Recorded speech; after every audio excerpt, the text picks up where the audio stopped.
नमस्कार, स्वराज एक्सप्रेस के खास प्रोग्राम जनता मांगे जवाब में आपका स्वागत है। आपके साथ मैं हूं एसपी त्रिपाठी। बीते 2 दिनों से कर्नाटक में मुस्लिमों को सरकारी ठेकों में आरक्षण का मामला खूब ट्रेंड कर रहा है। कर्नाटक विधानसभा में बीजेपी विधायकों के हंगामे से लेकर राज्यसभा तक इस मुद्दे की गूंज सुनाई दी। आमतौर पर सियासी घटनाक्रम पर बयानबाजी से दूर रहने वाले राष्ट्रीय स्वयंसेवक संघ ने भी इस पर अपनी प्रतिक्रिया जाहिर की है। सर कार्यवाह दत्तात्रेय हसबोले ने कहा कि संविधान धर्म आधारित कोटा की इजाजत नहीं देता है।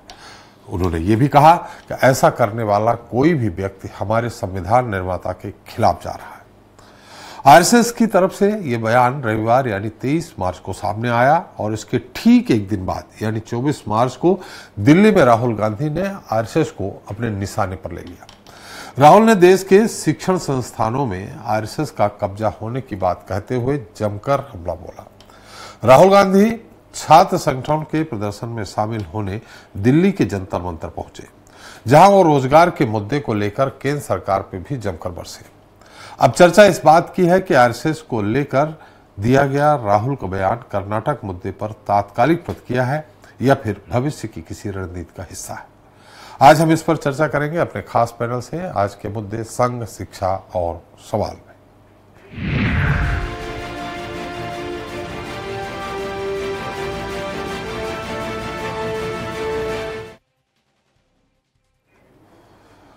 तो एक संगठन हिंदुस्तान के भविष्य के साथ साथ एजुकेशन सिस्टम को खत्म करने में लगा है। उसका नाम आरएसएस है। सच्चाई यह है कि हमारा शिक्षा का सिस्टम धीरे धीरे उनके हाथों में जा रहा है। अगर सिस्टम उनके हाथों में चला जाएगा तो देश बर्बाद हो जाएगा और देश में किसी को रोजगार नहीं मिलेगा। ये शब्द विपक्ष के नेता राहुल गांधी के हैं, जो नई शिक्षा नीति के खिलाफ जंतर मंतर पर जमा हुए हजारों छात्रों के बीच पहुंचे थे। राहुल गांधी ने बीजेपी और आरएसएस पर जमकर भड़ास निकाली। राहुल ने रोजगार को देश का सबसे बड़ा मुद्दा बताते हुए केंद्र सरकार पर चुप्पी साधने का आरोप भी लगाया। लेकिन राहुल ने यह आरोप किस आधार पर लगाए और लगाए गए आरोपों में कितना दम है, आज हम इस पर चर्चा करेंगे। लेकिन देख लेते एक रिपोर्ट। दिल्ली के जंतर मंतर पर कांग्रेस नेता राहुल गांधी के नेतृत्व में इंडिया गठबंधन के छात्र संगठनों ने जोरदार प्रदर्शन किया। इस मौके पर राहुल गांधी ने बीजेपी और आरएसएस पर जमकर भड़ास भी निकाली। राहुल ने कहा कि देश में सबसे बड़ा मुद्दा रोजगार का है और केंद्र सरकार इस मुद्दे पर चुप है। राहुल ने कहा कि हम छात्र हितों से समझौता नहीं करेंगे। उन्होंने आरएसएस पर अटैक करते हुए कहा कि देश के सभी शिक्षण संस्थानों में आरएसएस के लोग बैठे हैं। सभी यूनिवर्सिटीज में वाइस चांसलर आरएसएस के हैं। आरएसएस पूरे देश के एजुकेशन सिस्टम को खत्म कर रहा है। राहुल ने दावा किया कि अगर सब आरएसएस के हाथ में गया तो देश भी बर्बाद हो जाएगा। हमारा शिक्षा का सिस्टम उनके हाथों में चला गया, जो आस्ते आस्ते जा रहा है, तो ये देश बर्बाद हो जाएगा। इस देश में किसी को रोजगार नहीं मिलेगा और ये देश खत्म हो जाएगा। राहुल गांधी ने आरएसएस पर देश की शिक्षा संस्थानों में कब्जा जमाने का आरोप लगाया तो जवाब मिलना तय था। मध्य प्रदेश के पीडब्ल्यूडी मंत्री राकेश सिंह ने राहुल गांधी के बयान पर पलटवार किया है। उन्होंने कहा कि राहुल का बयान दुर्भाग्य की बात है। आरएसएस देश के लिए समर्पित संगठन है। जहां तक बात राहुल की बौद्धिक क्षमता की है, उनके अपने ही कई बार उस पर सवाल उठा चुके हैं। राहुल गांधी ये कह रहे हैं, दुर्भाग्य से मैं कहना नहीं चाहता, लेकिन राहुल गांधी जी के बौद्धिक स्तर के बारे में बहुत बार उनकी ही पार्टी के लोगों ने सवाल खड़े किए। बहरहाल छात्रों के प्रदर्शन में राहुल का पहुंचना और उन्हें ये भरोसा दिलाना कि छात्र आंदोलन में जब और जहां राहुल गांधी को बुलाया जाएगा वो हाजिर हो जाएंगे, इस बात की तरफ इशारा कर रहा है कि आने वाले समय में राहुल गांधी बेरोजगारी के मसले पर केंद्र सरकार से आर पार की लड़ाई का मन बना रहे हैं।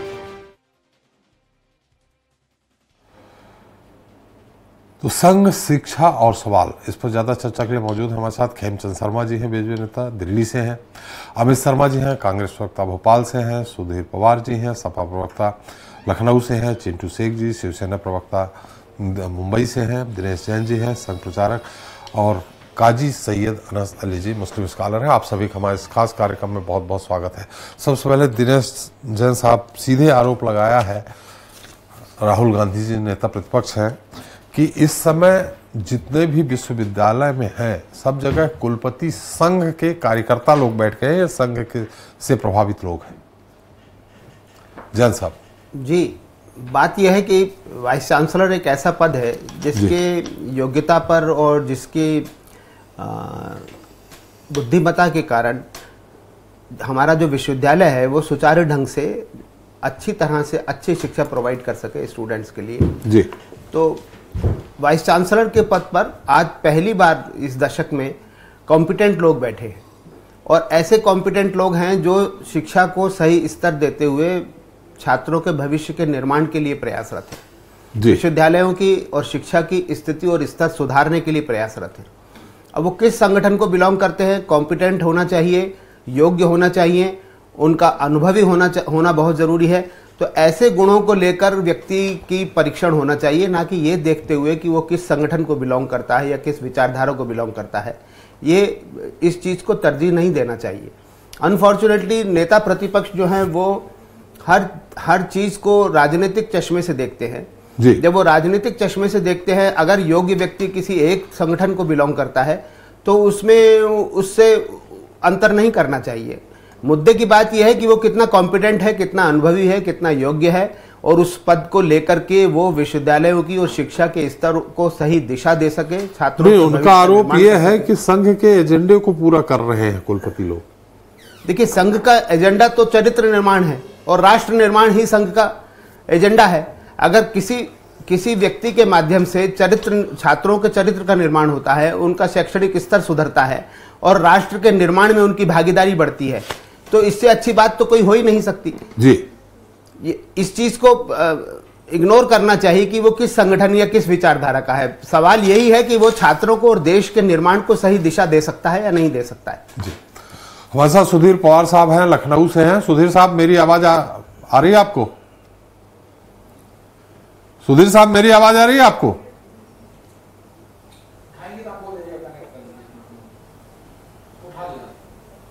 सुधीर जी, मेरी आवाज आ रही है आपको?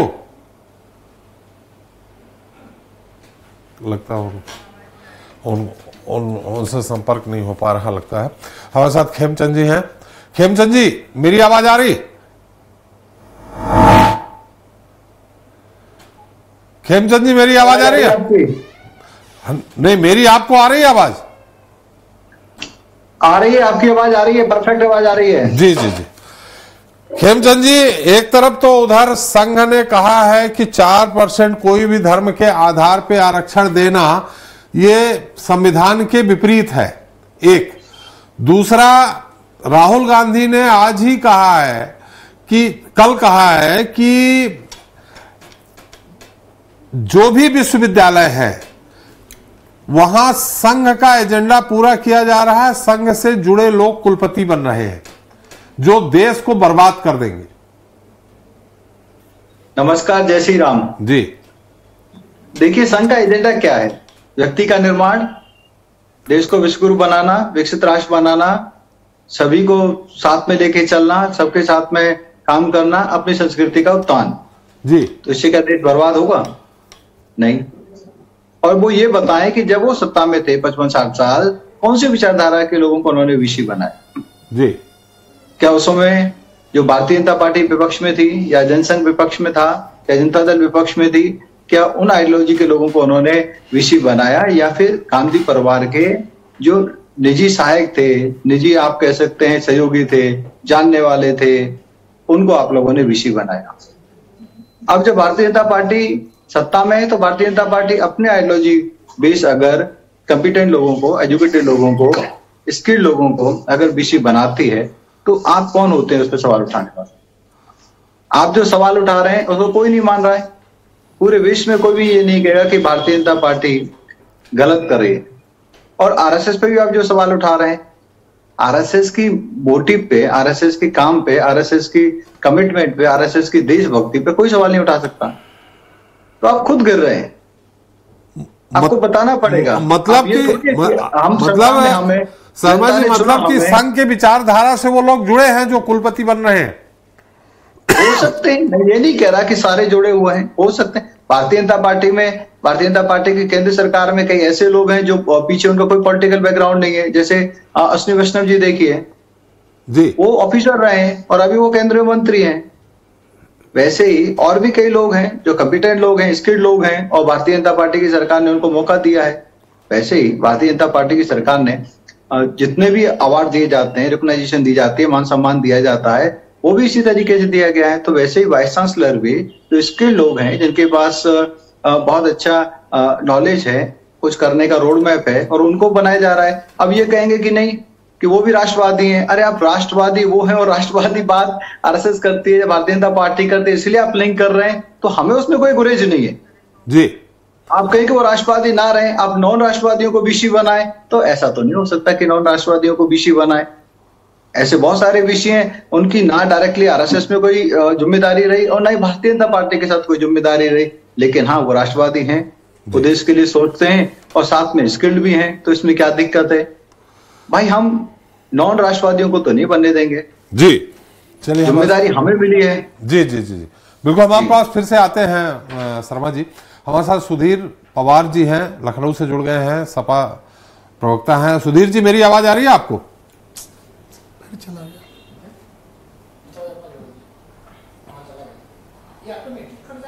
सुधीर जी, आवाज आ रही? लगता है अमित जी, अमित शर्मा जी, कर्नाटक के मुद्दे पे भी संघ ने कहा है कि धर्म के आधार पे आरक्षण देना संविधान के विपरीत है। डीके शिव कुमार जी ने, वहां के नेता, उन्होंने कहा कि हम संविधान ही बदल देंगे। एक दूसरा, राहुल गांधी ने कहा कि जितने भी कुलपति हैं देश में बनाए जा रहे हैं, सब संघ के लोग बनाए जा रहे हैं, जिससे देश बर्बाद हो जाएगा। कहां दिख रहा है आपको? क्या वो संघ के लोग कौन है जो कुलपति बने? वो तो शिक्षाविद होंगे ना। अमित जी, देखिए त्रिपाठी जी, जो पहला क्वेश्चन आपका था जी कि जो 4% आरक्षण दिया है उसके खिलाफ जो आरएसएस ने बोला या कि भारतीय जनता पार्टी के लोग बोल रहे हैं, हो सकता है, चलिए हम इस बात को, आपकी बात स्वीकार कर लेते हैं जी। तो क्या सिद्धांतों पर आप अड़े रहे? जब आंध्र प्रदेश में चंद्रबाबू नायडू ने मुसलमानों को 5% वहां जातिगत आधार पर आरक्षण देने की बात हुई, संघ प्रमुख ने क्यों नहीं आलोचना करी और क्यों नहीं पत्र लिख के कहा कि ऐसे हिंदुओं के खिलाफ निर्णय लेने वाले आंध्र प्रदेश के मुख्यमंत्री को हमें समर्थन नहीं चाहिए सरकार बनाने में? और जब अगर थोड़ी सी गरिमा बची होती, भारतीय जनता पार्टी के चैनल और मीडिया से यहां पर बैठ के बात अलग करते हैं, और जो पीछे महबूबा मुफ्ती के साथ बहन भाई की गलबैया किसने करी थी? ये सत्ता के लालच में करी थी। तो एक तरफ होता है कि सत्ता का चश्मा पहन के हम उस सब्जेक्ट पर बात करें, और दूसरी तरफ हम सत्ता का चश्मा ना पहनकर हम सामाजिक दृष्टि से बात करें। तो सामाजिक दृष्टि अलग होती है, वो भारतीय जनता पार्टी की दिखाई नहीं देती। अब मेरे विद्वान साथी, जो भारतीय जनता पार्टी के विद्वान साथी हैं, आदरणीय शर्मा जी को मैं सुन रहा था कि राहुल गांधी जी ने बात करी कि जितना शिक्षा का तंत्र 2014 से लगातार और मध्य प्रदेश से लेकर तमाम राज्यों में जो जिस तरीके से दखल अंदाज शिक्षा के क्षेत्र में हुआ है, तो मैं हवाबाजी की बात नहीं करूंगा, प्रमाण के साथ बात करूंगा कि आपका रिश्ता कैसे होता है और आप किन लोगों को विश्वविद्यालय का कुलपति और कुलगुरु बनाते हैं। आप भोपाल के जब टेक्निकल यूनिवर्सिटी बनी तो राजीव गांधी विश्वविद्यालय का वाइस चांसलर किसने बनाया? और आपके गवर्नर ने बनाया, आपने बनाया, और मेरे पास उनके फोटो हैं कि वो आरएसएस के सदस्य हैं और उन्होंने स्वीकार करा कि हाँ मैं आरएसएस का सदस्य हूं। अच्छी बात है, आप बुद्धिजीवी हो सकते हो, आरएसएस का सदस्य होना पाप नहीं है, लेकिन बुद्धिजीवी के वर्ग के साथ जब भ्रष्टाचार हुआ तो आपकी जिम्मेदारी ने, आपने मुंह क्यों मोड़ लिया? करोड़ों रुपए का भ्रष्टाचार हुआ, विश्वविद्यालय के रजिस्ट्रार ने भ्रष्टाचार करा, 100 करोड़ की एफडी, आज वो जेल के अंदर है। तो आप स्वीकार करिए कि आरएसएस के सदस्य ने भ्रष्टाचार करा और उसमें लिप्त है। आप लखनऊ यूनिवर्सिटी के उठाइए, आप देहरादून यूनिवर्सिटी का उठाइए, आप वाइस चांसलर उठाइए, और आज जो यूपीएससी पर कौन थे वो जोशी जी, जो यूपीएससी छत्तीसगढ़ यूपीएससी का चेयरमैन थे, उसके बाद दिल्ली विश्वविद्यालय के सदस्य बने, उसके बाद दिल्ली विश्वविद्यालय, दिल्ली यूजीसी का मेंबर बने, उन पर अभी यूपीएससी और तमाम आरोप लगे। कौन थे वो जोशी जी? सीधे सीधे संघ से जुड़े थे। तो प्रमाणों के आधार पर राहुल गांधी जी ने शिक्षा में आरएसएस का लगातार जिस कोई तरीके से एक या दो व्यक्ति अगर गड़बड़ करता है तो पूरे संघ को थोड़ी आप कह सकते हैं अमित जी? नहीं, देखिए त्रिपाठी जी, मैंने प्रमाण के साथ बताया और मैंने कहा कि शिक्षाविद का आरएसएस से जुड़ा होना पाप नहीं है, लेकिन पाप इस बात का है कि आप इस बात को डिनाई करते हो कि हम संघ के लोगों को, बुद्धिजीवी को नहीं, आप एक बात कहिए, प्रचारित करिए कि हम आरएसएस से जुड़े संघ के लोगों को ही भारतीय जनता पार्टी का सदस्य बनाएंगे, विश्वविद्यालय के वाइस चांसलर बनाएंगे। बुद्धिजीवी को बनाने में वो किसी संगठन से जुड़ा हो, कोई दिक्कत नहीं है।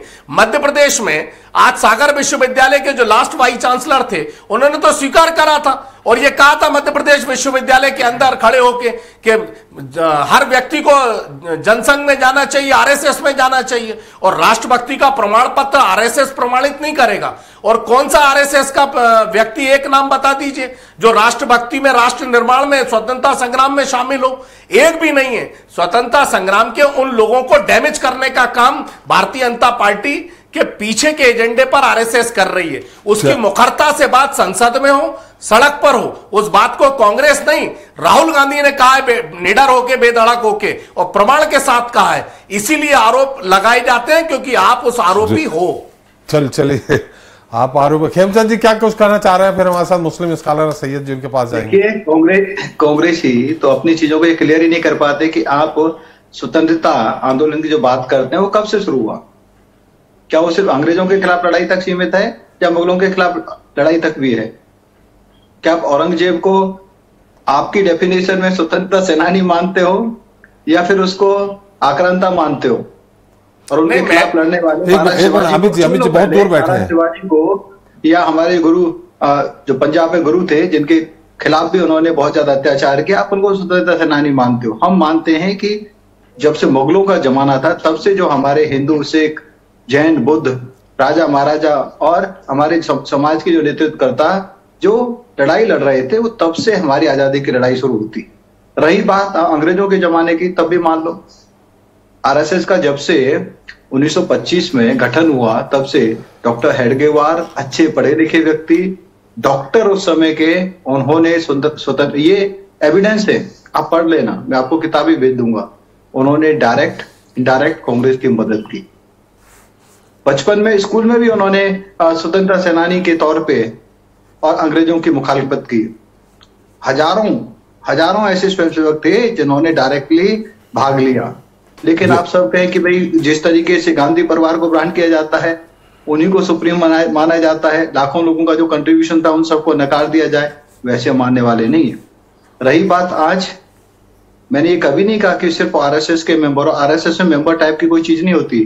आरएसएस जो भी शाखा में जाना चाहता है उसका चरित्र निर्माण करने में, उसको सहयोग करने में, बेटर नागरिक बनने में, देश की प्रगति में शामिल करने में सहयोग करती है। आरएसएस में कोई मेंबरशिप नहीं होती, फीस नहीं होती। शर्मा जी आपकी बात आप डिफाइन कर रहे हैं, वो गलत डिफाइन कर रहे हैं। अगर कोई आरएसएस को मानता है, अगर आरएसएस को अप्रिशिएट करता है, इसका मतलब ये नहीं कि वो आरएसएस का पदाधिकारी बन गया। वो इसलिए मानता है क्योंकि आरएसएस अच्छा काम कर रहा है। और दूसरा, मेरिट के आधार पे हमारे यहाँ पे वीसी का चयन होता है, और अगर वो वीसी राष्ट्रवादी है, फिर आप कहते हो कि वो आरएसएस का सदस्य है, तो हमें इससे कोई गुरेज नहीं है।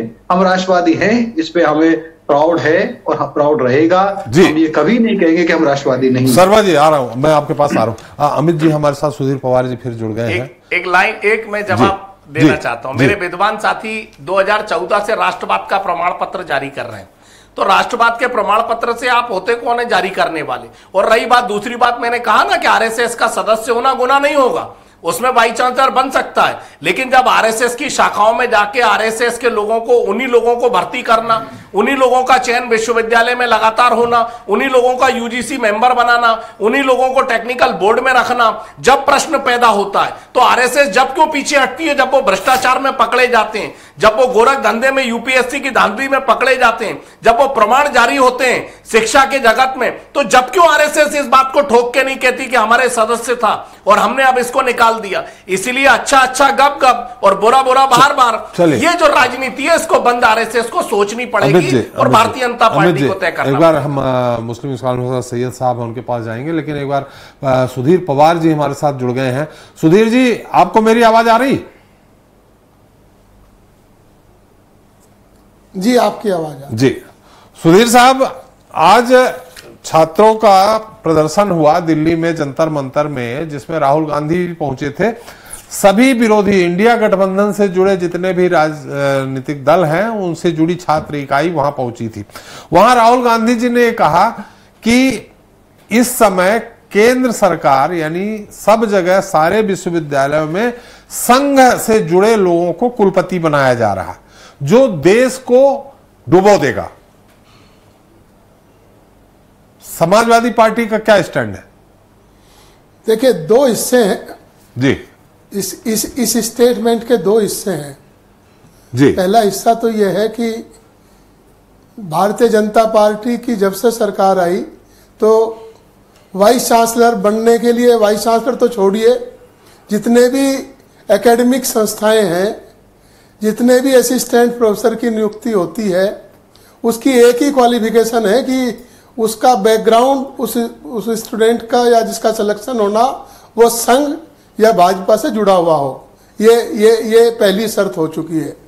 ऐसा कभी इस देश में या दुनिया के किसी देश में नहीं हुआ कि कोई पॉलिटिकल पार्टी का या किसी ऐसे संगठन का जो राजनीतिक पार्टी चलाता हो उसकी बैकग्राउंड होना किसी यूनिवर्सिटी में अपॉइंटमेंट की पहली शर्त हो।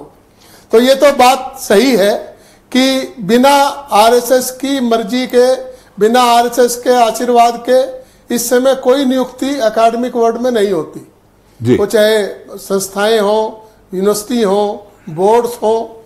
और सबसे बड़ी बात तो ये हुई, यदि आप जो वास्तविक चीजें हैं उन्हें देखें, बिना पार्लियामेंट में डिस्कशन हुए जैसे कृषि कानून लागू किए गए थे, ऐसे ही न्यू एजुकेशन पॉलिसी लागू कर दी गई। शिक्षा किसी भी देश के लिए, आप मानेंगे, अभी हमारे मित्र कह रहे थे कि राष्ट्रवाद जो होगा वो जरूरी चीज है, लेकिन ऐसे ही शिक्षा के लिए बहुत जरूरी एलिमेंट है जो होने चाहिए। उसके लिए एक बहुत, भारत जैसे देश में जो डाइवर्सिफाइड देश है, डाइवर्सिटी है, उसमें नई एजुकेशन पॉलिसी लाने से पहले उसका पार्लियामेंट में उसके ऊपर डिस्कशन होना चाहिए था जी। जो हमारे यूनिवर्सिटीज हैं, एकेडमिक डिस्कशन, एकेडमिक बॉडीज हैं, उन पर डिस्कशन होना चाहिए था। लेकिन सभी को बुलडोज करते हुए एक सिस्टम थोप दिया गया यूनिवर्सिटी के ऊपर कि आप इसे बिना किसी संसाधन के होते हुए लागू कर दीजिए। नई शिक्षा नीति में गड़बड़ी क्या है पवार साहब? नई शिक्षा नीति में गड़बड़ी क्या है? नई शिक्षा नीति में गड़बड़ी यह है कि वो तो समझेंगे ना, जो देश की डाइवर्सिटी है, जो यूनिवर्सिटी का अपनी ऑटोनॉमी थी, उसे समाप्त करने पे तुली हुई है। वो समाप्त करती है, वो एक तरफ ले जाती है, जैसे एक देश, एक चुनाव, एक झंडा, एक भाषा। ऐसे ही एक शिक्षा व्यवस्था या एक यूनिवर्सिटी नहीं हो सकती। भारत को यदि भारत रहना तो हमें उसकी विभिन्नताओं का सम्मान करना पड़ेगा। और न्यू एजुकेशन पॉलिसी में जो लर्निंग बेस है या लर्निंग जो हम क्लासरूम लर्निंग कहते हैं, फील्ड लर्निंग है, उसके लिए रिसोर्सेज की जरूरत है यूनिवर्सिटीज को। मैं यूनिवर्सिटी में काम करता रहा तो मुझे मालूम है कि बिना किसी स्टाफ को बढ़ाए हुए आप कोई नया सिस्टम लाएंगे, उसके लिए तैयारी भी नहीं करेंगे। आप एक साथ ही कह देंगे कि नहीं साहब इसे लागू कर दीजिए कल से। आपके मान लिया कल कोई चीज नई शुरू होगी तो उसके लिए कुछ तो तैयारी करनी पड़ेगी। यूनिवर्सिटी से पूछा था किसी से, न्यू एजुकेशन पॉलिसी में हम ला रहे, आपके लिए क्या क्या जरूरत है? तो एक ऐसे ही फरमान जैसे जारी होता है, ऐसा फरमान जारी हुआ कि आप न्यू एजुकेशन पॉलिसी लागू करिए। वो देश के साथ क्या करेंगे तो आने वाला समय बताएगा। लेकिन अभी जिस तरीके से लागू किया गया और जिस तरीके से एजुकेशन वर्ल्ड में ऐसा कोई उदाहरण नहीं मिलता जहां जो स्टेक होल्डर्स हैं, जो साझेदार हैं, उनसे बिना पूछे हुए कोई चीज लागू कर दी गई। जी चलिए पवार साहब, हम आपके पास फिर से आएंगे, फिर ये भी जानने का प्रयास करेंगे कि उत्तर प्रदेश में समाजवादी पार्टी हो या कांग्रेस पार्टी रही हो, इनने जब इनका रूल रहा हो तो इनने कब संघ से जुड़े या भाजपा से जुड़े लोगों को कुलपति बनाया, इस पर हम बात करेंगे। हमारे साथ मुस्लिम स्कॉलर सैयद साहब हैं। सैयद साहब, राहुल जी का बयान अपनी जगह है, लेकिन आप मुस्लिम स्कॉलर हैं, नई शिक्षा नीति को लेकर के, और राहुल जी ने जिस तरह संघ के बारे में कहा कि कुलपति बना रहे हैं, उससे पूरे शिक्षा जगत में संघ अपना कब्जा कर रहा, क्या महसूस करते हैं आप? बिस्मिल्लाहिर्रहमानिर्रहीम। देखिए, जिस तरीके से बयान आया, इसमें दो बातें समझने की ज़रूरत है। एक तो आरएसएस संघ के बारे में समझने की ज़रूरत है कि राहुल जी जो है वो राहुल गांधी आरएसएस संघ को शायद गलत समझते हैं, तो एक तो उसके ऊपर बात करना है। दूसरी बात ये है कि उनको इस पर एतराज़ है, तो ये एतराज़ उनका ठीक है, मगर मैं ये कह रहा हूँ कि 27 सितंबर 1925 को डॉक्टर केशव बलीराम हेडगेवार ने स्थापना की राष्ट्रीय स्वयंसेवक संघ की। विजयदशमी का दिन था, नागपुर के अंदर स्थापना हुई। जब से संघ चला आ रहा है, अब पहले थोड़ा सा इस पे मैं रोशनी डालूंगा कि ये एक इतना बड़ा संगठन है, भले ही वो किसी के खिलाफ हो, वो खिलाफ हो, हमारे खिलाफ हो या किसी और के खिलाफ हो या देश के खिलाफ हो, ये अलग विषय है। और अगर कोई गलत काम कर रहा है तो उसको भी आईना दिखाने की जरूरत है, बहुत सारी जगह बिल्कुल है, मगर आप उनके संगठन को इसलिए आप नहीं कर सकते क्योंकि आप सिर्फ यहाँ ये लग रहा है कि नाच न जाने आंगन टेढ़ा। अगर आप सही है तो आप उनसे बड़ा संगठन बना के बताइए। उन्होंने जो भी कोशिश की, जद्दोजहद की, और इतने साल उन्होंने निकालने के बाद अगर वो सत्ता में आए हों और बीजेपी सत्ता में है और बीजेपी को चलाता आरएसएस संघ है, और अगर वो है तो वो कुलपति आपसे पूछ के क्यों बनाएंगे? ये तो सोचने वाली बात है कि साहब, आपसे अगर कहीं का वीसी बनाना है उनको, जब आपकी सत्ता थी तो आप वीसी बनाते थे, आप किसी से पूछते थे कि आप हमें किसको ये तो अकल की बात है कि सरकार जिसकी होगी वो ये तय करेगा कि कहाँ का किसको क्या निगम मंडल देना है, क्या पोर्टफोलियो देना, क्या मंत्री कहाँ किसको बनाना है, ये वो तय करेगा।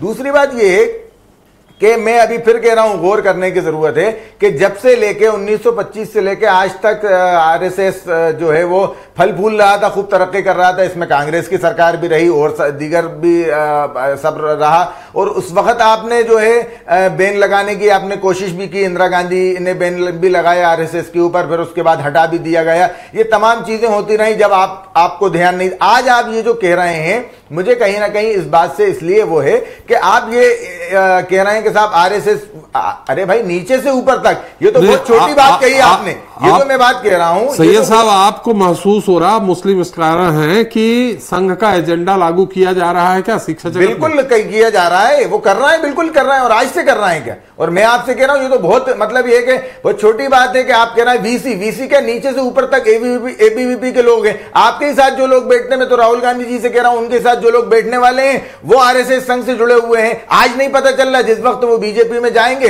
और उनको ओहदों से नवाजा जाएगा। अभी देखा भी गया कि साहब मध्य प्रदेश में भी हुआ और भी जगह हुआ कि जब तक कांग्रेस में रहते हैं वो तो उनके लिए आरएसएस और संघ बहुत बुरी चीज होती है। जिस वक्त जैसे ही वो जाके कमल का झंडा उठा लेते हैं, भारतीय जनता पार्टी का गमछा डाल लेते हैं, तो वो उनके लिए संघ बहुत अच्छा हो जाता है। ये जैसा राहुल जी ने कहा कि देश डूब जाएगा, देश अगर संघ का एजेंडा लागू रख सकता हूं उनकी बात से कि देश डूब जाएगा, वो अच्छी बात कह रहे हैं, देश बर्बाद हो जाएगा, बिल्कुल सही कह रहे हैं वो, मगर इससे ये नहीं होगा कि हम इसके ऊपर रोना पीटना करें कि देश डूब जाएगा, देश बर्बाद हो जाएगा, आरएसएस के हाथ में है। ये तो हमें जब सोचना चाहिए था जब हमारे पास सरकार थी। आप तरीके से दो चीजों को मिक्स कर रहे हैं। देश नहीं डूब सकता, बिना आरएसएस के देश डूब सकता है। बहुत सारी ऐसी शक्तियां हैं। अब आप, मैंने कहा ना, आप आरएसएस की तारीफ कीजिए, की वजह से नहीं दे। अरे भैया सुन लो, आपको जय श्री राम सुन लो।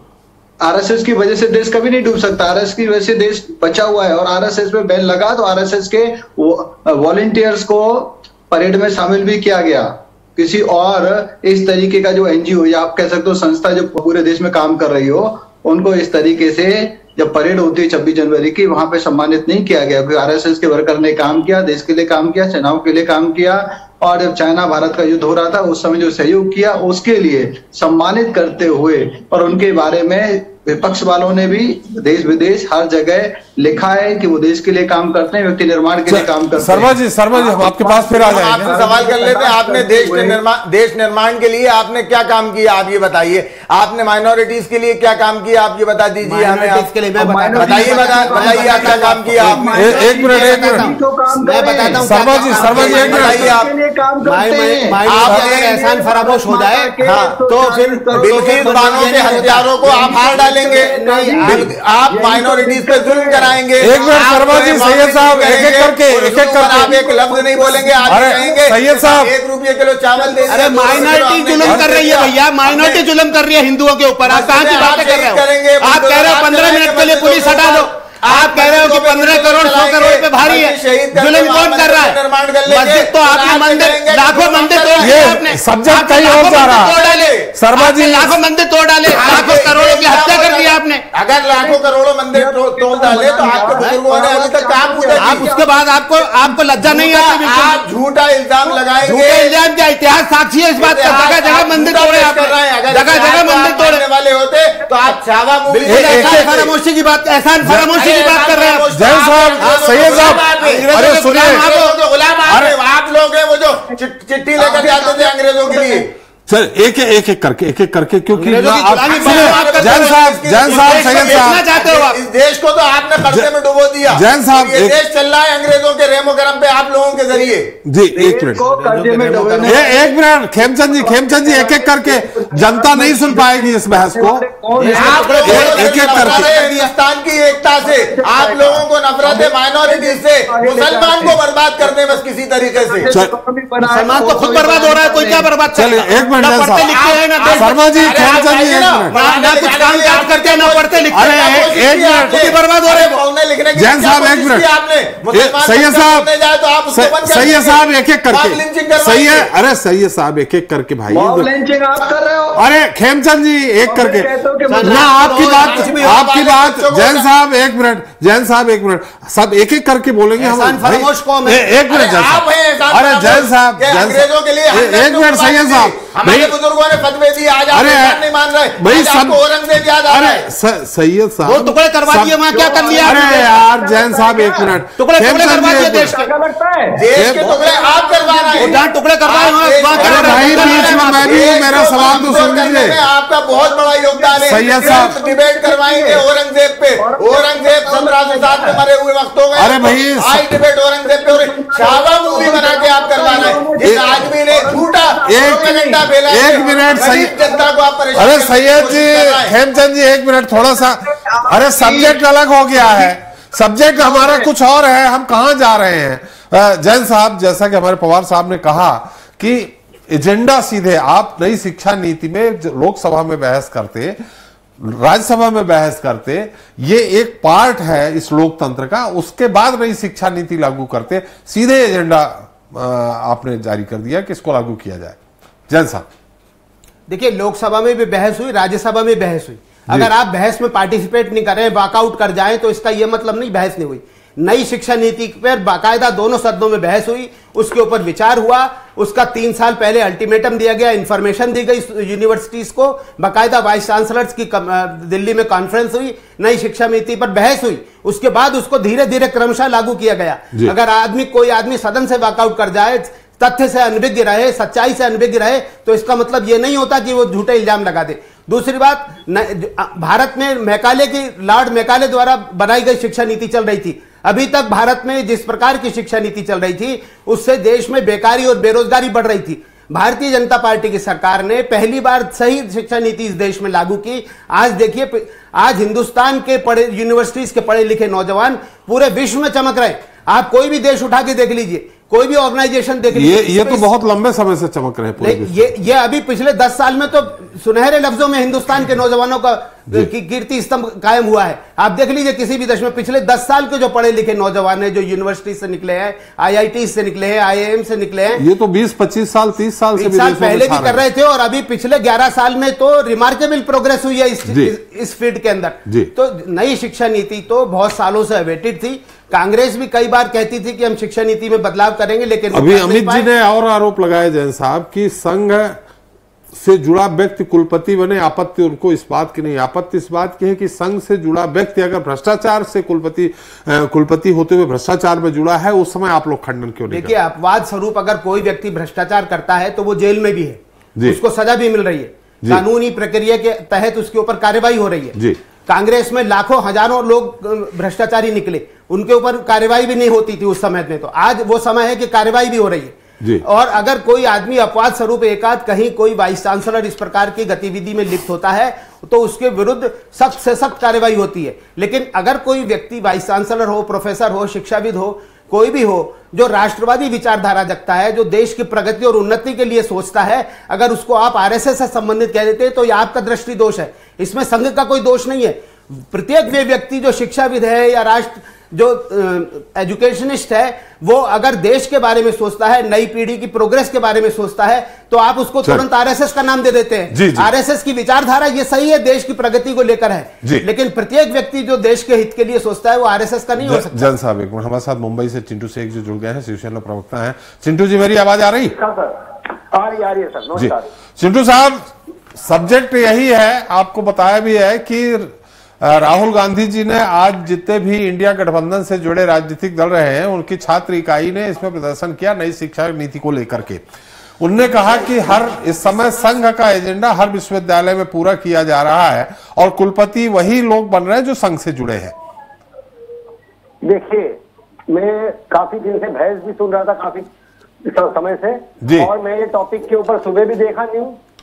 राहुल गांधी जी कोई मौका छोड़ते नहीं है जी, कोई मौका, कोई मंच, कोई स्टेज, कोई आंदोलन, कोई विरोध छोड़ते नहीं है। उनको आरएसएस का जप करना, आरएसएस का जप लेकर बैठे हुए हैं। मैं पूछना चाहता हूं, 2004 से 2014 कांग्रेस की सरकार थी, महाराष्ट्र के अंदर बहुत सारे कांग्रेस के लीडर, सांसद, मंत्री जो कि शिक्षण सम्राट करके बोले जाते हैं, जिनकी बड़ी बड़ी यूनिवर्सिटी है, मेडिकल कॉलेज है, इंजीनियरिंग कॉलेज है, उस समय राहुल गांधी बेरोजगारी के ऊपर ध्यान नहीं दे रहे थे।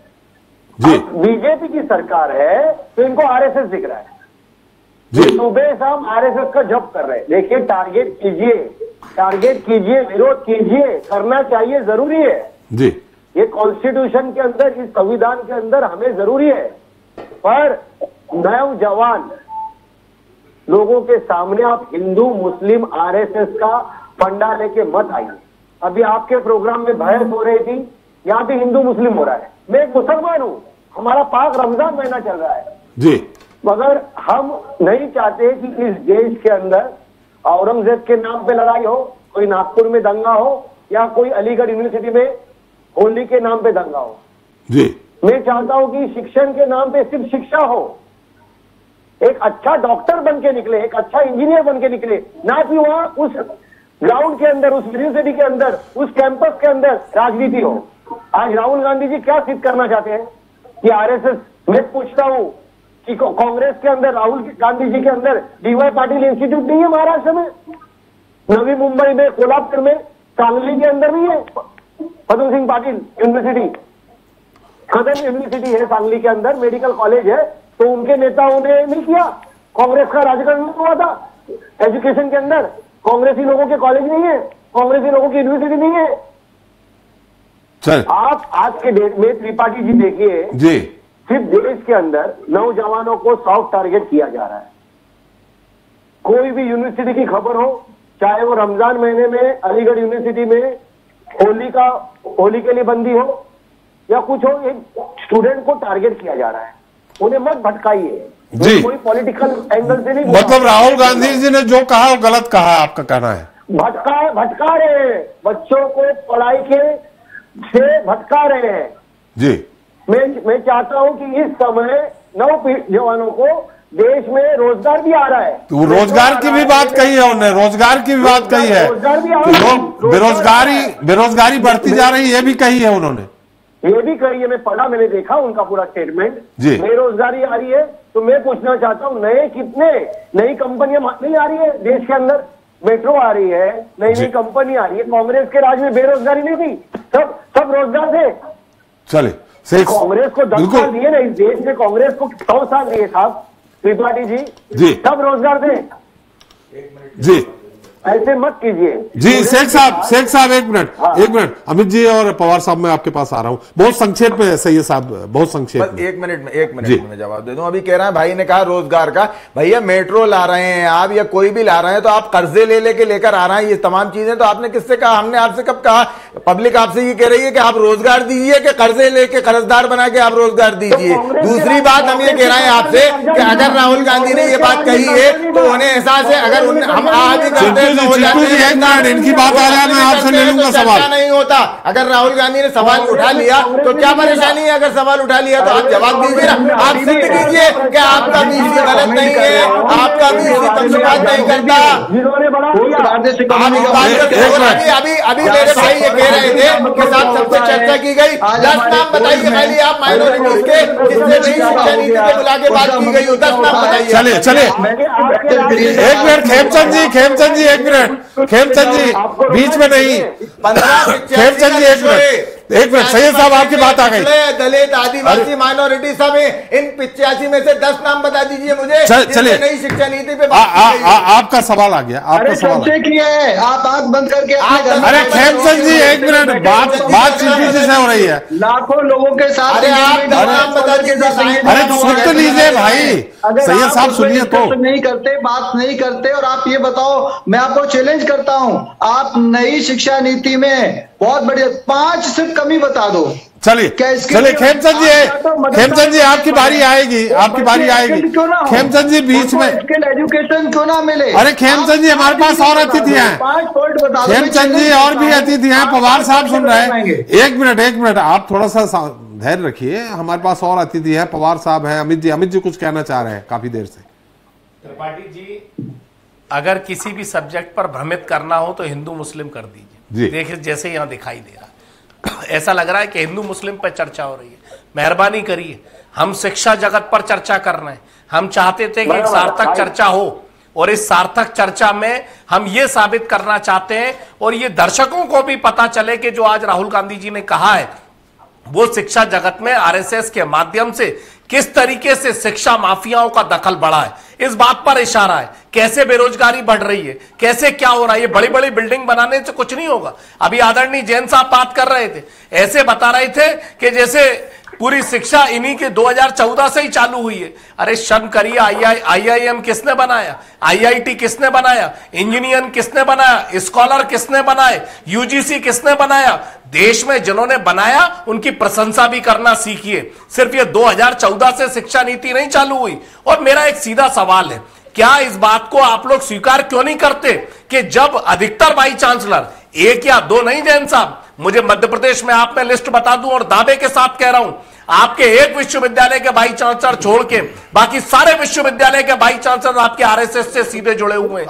और एक मिनट जैन साहब सुनिए, अरे यार जैन साहब सुन लीजिए, अरे सुन लीजिए, सुन लीजिए, आप नहीं साबित मत लगाइए, सुन लीजिए, नहीं साबित कर पाएंगे जैन साहब, बिल्कुल साबित, मैं आपको भी जानता हूं कि आप नहीं साबित कर पाएंगे। मैं शिक्षा जगत से जुड़ा हुआ हूं, इस देश का, इस देश में जिस प्रधानमंत्री, मत लगाइए शर्मा जी, अरे सुन लीजिए, इस देश के जब प्रधानमंत्री की जिसकी डिग्री आज का हिंदुस्तान का नौजवान पूछ रहा है वो आज तक नहीं मिली। इस देश की शिक्षा मंत्री, इस देश की शिक्षा मंत्री की डिग्री बता दीजिए, ईरानी की डिग्री बता दीजिए, क्या शिक्षा की बात करेंगे। अरे सुन लीजिए जैन साहब, सुन लीजिए, अरे हिंदू मुस्लिम मत करिए, शिक्षा पर बात करिए, शिक्षा पर, शिक्षा पर बात कर रहा हूँ, राहुल गांधी जिस शिक्षा, अरे मुद्दा फिर भटक रहा है, एक करके पार्टी जी, इनके मिर्ची लगना स्वाभाविक है। अगर देश के प्रधानमंत्री की डिग्री मानोगे तो ये राष्ट्रपति स्मृति ईरानी की डिग्री मांगोगे तो ये देशद्रोह बताएंगे। शिक्षा से इनका कोई लेना देना नहीं है। मध्य प्रदेश में हजारों लाखों पद खाली पड़े हुए हैं, ये क्या शिक्षा नीति की बात करेंगे? डिग्री लेके आते हैं अरे आप बात हो रही है, शिक्षा नीति में बात हो रही है, राहुल गांधी को जेल में डलवा दीजिए। जैन साहब मुद्दे पर आइए। अपने कर्मों से क्या यूजीसी क्या कर्म उनको जेल में डलवाएंगे, हमें नहीं डलवाना। अरे अमित शाह की तरह तड़ी पार तो नहीं है। अरे ये कहां अमित शाह की तरह तड़ी पार तो नहीं है। सब्जेक्ट प्रमाणित तड़ी पार है अमित शाह, सब्जेक्ट में आ जाइए, देश का गृह मंत्री है। मत करिए, शिक्षा नीति पर आइए, एक मिनट, शिक्षा नीति पर आइए। हाँ, शिक्षा नीति पे आइए। एक बार चलते हैं उनके पास। जब हम यूजीसी की बात करें, खेमचंद जी, अमित जी अपनी बात खत्म। आखिरी बात जी, क्या अमेंडमेंट की बात कर रहे हैं आप शिक्षा नीति की? आप शिक्षा नीति में यूजीसी अमेंडमेंट, जितने अमेंडमेंट हुए, जितनी सारी चीजें हुई हैं, आप बता दीजिए क्या स्कॉलर को स्कॉलरशिप मिल रही है? क्या एसटी, एससी, ओबीसी, आदिवासी को मध्य प्रदेश में तो नहीं मिल रही? पिछले 3 साल में चालू हुई अब जाकर, और वो भी अभी 6 महीने से नहीं मिल रही। जैन साहब, मैं प्रमाण के साथ बता रहा हूं, और आपकी सरकार है, आप तय कर लीजिएगा, और अगर यह बात गलत निकल जाए तो मुझ पर केस कर दीजिएगा। आज हम स्कॉलरशिप, पूरे विश्वविद्यालय के पद खाली पड़े त्रिपाठी जी, असिस्टेंट प्रोफेसरों की भर्ती नहीं हो रही, और आज हाल ही में पीएससी ने अभी मध्य प्रदेश में असिस्टेंट प्रोफेसर की भर्ती करी। जिन बच्चों का इंटरव्यू होना था फरवरी में, उसको मई कह दिया गया। फिर एक नया पीएससी के तहत अभी नई पोस्टें आ गई, उनके इंटरव्यू नहीं हुए। पीएससी के कई पद खाली पड़े हुए। हम किस शिक्षा नीति की बात करेंगे? सिवाय हम हिंदू मुस्लिम, अगर कोई बात आपने कर दी तो हिंदू मुस्लिम की भेंट चढ़ा दीजिए। माफ करिए, इस मध्य प्रदेश को हिंदू मुस्लिम की लेबोरेटरी मत बनाइए। अमित जी, हम एक बार सुधीर जी के पास फिर चलते हैं। सुधीर जी, जैसा कि अभी जैन साहब ने कहा है, आपने कहा कि लोकसभा या राज्यसभा सब जगह वहां बहस होनी थी, उस पर बात होनी थी, सीधे एजेंडा लागू कर दिया गया। जैन साहब ने कहा कि उसमें बहस भी हुई है, चर्चा भी हुई है, बात भी हुई है। और इसके जाने के पहले मैंने आपसे सवाल किया था कि जिसकी सरकार सपा की रही हो, कांग्रेस की रही हो, वो अपने अपने लोगों को ही बनाते हैं। बीजेपी के या संघ के विचारधारा से जुड़े लोगों को तो कुलपति नहीं बनाया होगा अगर यूपी एक सरकार रही होगी तो। देखिए, जहां तक ये सवाल आप पहले भी कर चुके जी, उत्तर प्रदेश की या मध्य प्रदेश या कर्नाटक या दूसरी जगह जो विश्वविद्यालय अधिनियम है, वहां पे ये शक्ति राज्यपाल के पास होती है कि वो कुलपति किसे नियुक्त करता है। जी, ऐसा रहा कि केंद्र सरकार में या तो कांग्रेस का प्रतिनिधित्व रहा ज्यादा या भारतीय जनता पार्टी के लोग रहे, तो गवर्नर वही भेजते हैं। उत्तर प्रदेश में भी यही समस्या है जी। उत्तर प्रदेश में प्रदेश सरकार में 2012 और 14 के बीच में समाजवादी पार्टी थी, लेकिन गवर्नर कांग्रेस के होते थे जी। उसके बाद गवर्नर भारतीय जनता पार्टी के होने लगे। तो पहले इन लोगों की जो आइडियोलॉजी थी उनका नियुक्ति होती थी, अब भारतीय जनता पार्टी के लोगों की है। ऐसे ही केरल का आपने सुना होगा, स्टालिन जी ने तमिलनाडु में इस पर ऑब्जेक्शन किया, जो गवर्नर की ताकत है। तो केंद्र सरकार जो आपका पैनल दूसरी तरफ ले जा रहा चीजों को, मैं खाली इसे एजुकेशन तक रखना चाहता हूं। जी जी। एजुकेशन का मतलब होता था कि वो लोगों को तर्कशील बनाए, वो बहस करने की ताकत दे, वो टेक्निकल उन्हें एम्पावरमेंट दे। और आज की तारीख में ये हो गया कि एक ही तरीके की उनकी विचारधारा में पहले उसे दीक्षित किया जाए।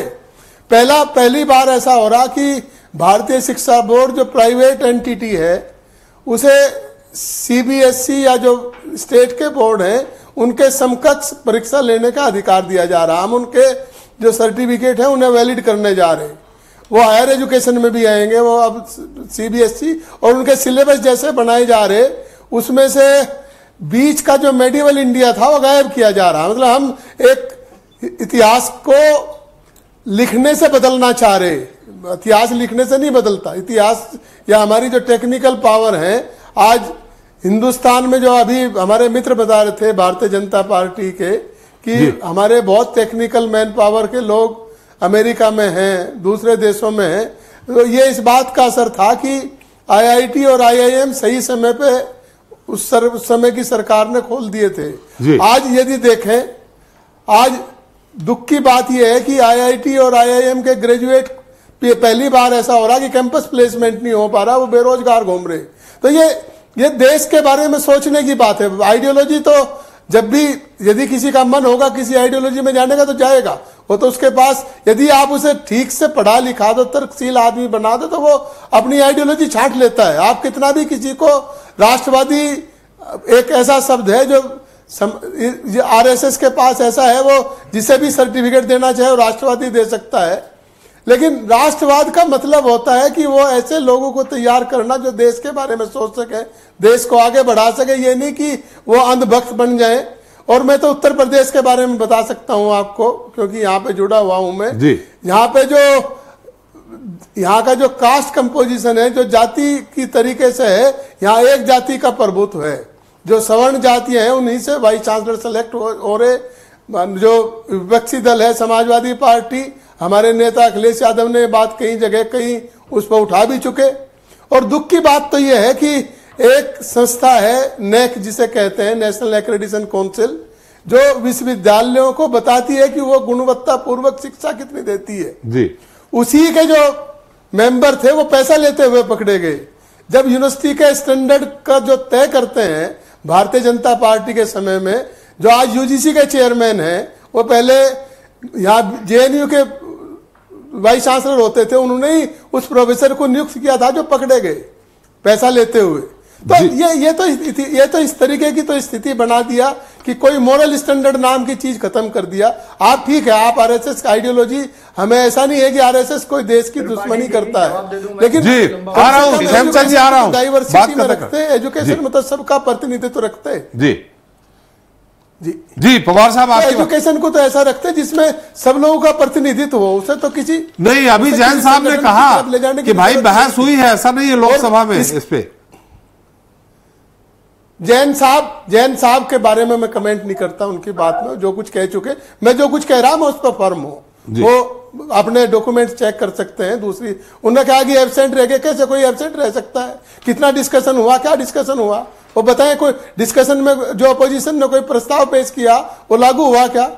वाइस चांसलर को जब आकर, मैं यूनिवर्सिटी में काम करता था, मैं हेड ऑफ द डिपार्टमेंट, आप पार्लियामेंट के यहाँ पे बताया गया कि आपको ये आपको सिलेबस, सुन लीजिए जैन साहब, सुन लीजिए। आप बहुत बोल रहे हो, आप सुन लीजिए, पहले सुनने का धैर्य रखिए ना, सुनने का धैर्य रखिए ना, तथ्य देंगे तो सुनने का धैर्य रखिए। निवेदन करूंगा, मैं बताता हूं कि कैसे हुए। आप बात सुन लीजिए ना, आप सुन लीजिए। आपको थोड़ा बहुत समय समाप्त हो रहा, संक्षेप में सुधीर जी, संक्षेप में। यूनिवर्सिटी को सिलेबस भेज दिए गए कि आप साइन करके भेज दीजिए इस पे। मैं स्टूडियो में नहीं बैठा, इसलिए मैं आपके चेहरा नहीं पढ़ पा रहा कि आप क्या कहना चाह रहे, लेकिन मुझे पता है कि यूनिवर्सिटी को सिलेबस भेज दिए गए कि आप इस पे मोहर लगा के भेजिए कि आपने एक्सेप्ट कर लिया।